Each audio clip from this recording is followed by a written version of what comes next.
Hai, Assalamualaikum warahmatullahi wabarakatuh. Bertemu kembali bersama saya Cikgu Dain dalam pelajaran yang seterusnya merupakan kesinambungan bagi bahagian yang pertama, iaitu konsep surat rasmi. Dan pada bahagian kedua akan diperjelaskan tentang format surat rasmi. Tetapi sebelum itu, jangan lupa untuk subscribe saya Cikgu Dain untuk menonton video-video PDP saya yang seterusnya.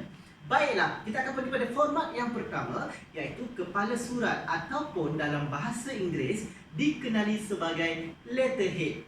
Jadi, dalam bahagian letterhead ini terdapat nama dan alamat organisasi ataupun ada juga logo organisasi dan ada juga yang menyertakan nombor telefon, nombor faksimili ataupun laman web organisasi. Berikut dipaparkan contoh letterhead dalam sesuatu surat. Baiklah, kita pergi kepada yang kedua, iaitu nama dan alamat penerima. Nama dan alamat penerima perlu ditulis di bahagian kiri, iaitu selepas letterhead. Okey, jadi ada juga yang menulis UP untuk perhatian. UP merupakan singkatan untuk perhatian. Bagaimana? Apakah keperluan apabila kita ingin menulis UP? Senang saja. Biasanya pada nama dan alamat akan ditulis penuh. Sekiranya hanya sekadar jawatan dan alamat saja, maka nama tidak ada, maka perlu ditulis UP di bawahnya untuk U.P untuk perhatian. Akan dipaparkan sekejap lagi contoh bagaimana bentuk penulisannya. Baiklah, kita pergi pada yang bahagian yang seterusnya, rujukan dan tarikh. Dalam rujukan dan tarikh ini biasa dipaparkan rujukan tuan, rujukan kami dan juga tarikh.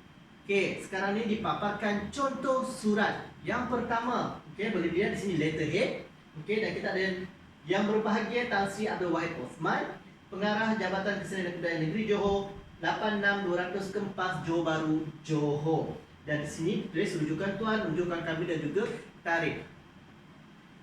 Perlu diingat juga untuk ditulis gelaran bagi seseorang itu yang berbahagia. Ataupun boleh tulis tuan sekiranya tuan untuk menggantikan encik, kerana tuan itu lebih sopan bentuknya. Bukannya encik itu tidak sopan, tetapi tuan itu lebih tinggi, boleh dikatakan lebih tinggi kesopanannya.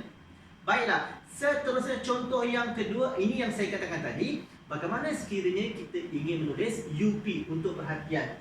Di sini hanya sekadar jawatan sahaja dan juga alamat, maka namanya perlu ditulis U.P U.P.P.2 berindih yang berbahagia Tan Sri Abdul Wahid Osman. Okey, ingat cara penulisan untuk perhatian ialah U.P.P.2 bertindih dan kemudian namanya. Dan seterusnya contoh yang ketiga, boleh lihat sekiranya surat itu melalui ada nama, jawatan dan alamat dan juga perlu tak melalui ketua bahagian. Biasanya melalui ini perlu melalui orang-orang atasan ataupun yang berada, boleh katakan bos kepada seseorang tersebut, kepada penerima tersebut. Dan kita pergi pada bahagian yang seterusnya, iaitu sapaan dan rujukan hormat. Okey, sapaan ini merupakan ungkapan untuk menyapa penerima surat. Ada tulis tuan, puan, datuk, yang berbahagia datuk, yang berbahagia puan Sri dan sebagainya, datin dan sebagainya. Ingat, boleh sekiranya tidak tahu gelaran tersebut ataupun surat itu sekadar edaran untuk lampiran, okey, contoh pada sesiapa yang berkenaan, maka bolehlah tulis yang panjang itu, okey, Datuk Seri, Datuk Puan Seri dan sebagainya hinggalah Tuan Puan. Itu untuk bahagian sapaan dan rujukan hormat. Okey, untuk rujukan hormat ini boleh dilihat video saya yang sebelum ini, iaitu salutasi berprotokol dan juga rujukan hormat untuk mengetahui bagaimanakah apakah gelaran bagi seseorang individu yang mempunyai status tertentu. Dan seterusnya bahagian tajuk surat. Bagaimana cara kita untuk menulis tajuk surat? Okey, bahagian ini sebenarnya senang saja. Ada dua bentuk penulisan. Bentuk pertama, jika tajuk itu ditulis dengan huruf besar kesemuanya dan diboldkan, maka tidak perlu digariskan.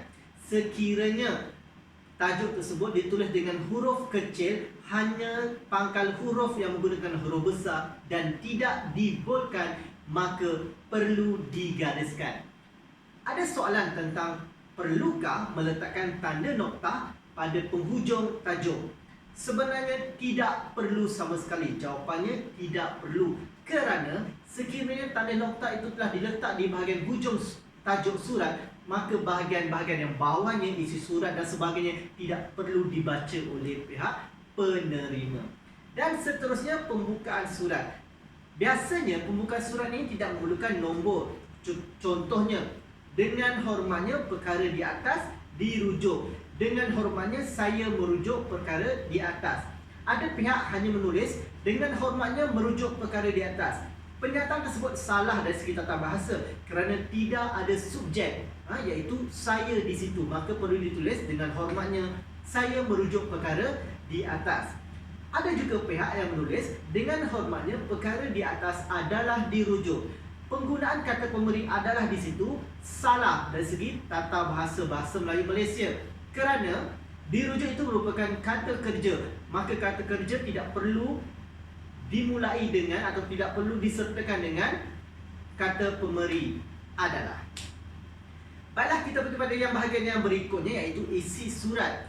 Biasanya isi surat ini ditulis dengan nombor 2. Nombor 2 titik, kemudian disantakkan sedikit ke bahagian tengah. Maka boleh ditulis apa tujuan dan objektif dan sebagainya.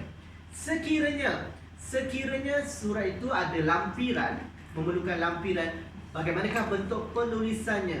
Baiklah, sekiranya sesebuah surat itu ada memerlukan lampiran, maka cara menulis ialah 3 titik bertindih.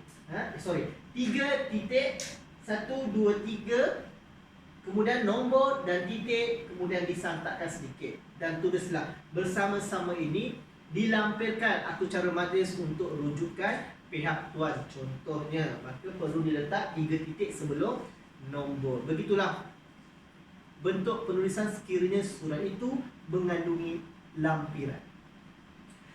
Dan yang terakhir, sebelum kita pergi yang terakhir, iaitu penutup surat. Bagi penutup surat biasa sedang saja.